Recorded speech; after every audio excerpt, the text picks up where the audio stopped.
ನೀನು ತಿಳಿದಿರುವ ಹಾಗೆ ನಾನೊಬ್ಬ ಸ್ಥಾನಾಪನ್ನ ವ್ಯಕ್ತಿ. ಹೌದು, ನೋಡಿದ್ರೆ ಅರ್ಥ ಆಗ್ತದೆ. ಕಟ್ಟಿದ್ದು ಹುಟ್ಟಿದ್ದು ತೊಟ್ಟಿದ್ದು ಆ ಮುಖದ ವರ್ಚಸ್ಸು ಕಣ್ಣಿನ ತೀಕ್ಷ್ಣತೆ ಎಲ್ಲವೂ ಸಾರಿಯಿಂದ ಉಂಟು, ಘನ ವ್ಯಕ್ತಿಗಳೆಂದಾವು ಎಂಬುದಾಗಿ ನಾನೊಂದು ನಾಡಿನ ದೊರೆಯೇ ಇರ್ಪೆ.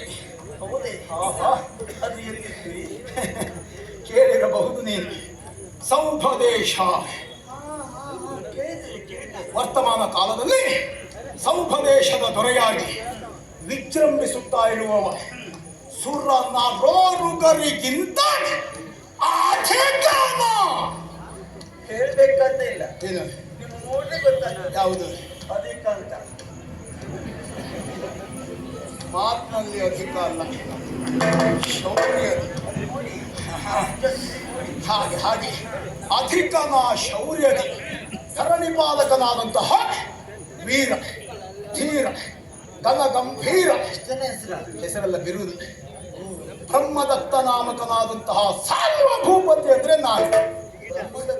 ಹೆಸರು ಸೌಭಕ್ಕೆ ಸಾಲ್ವ ಸಾಲ್ವ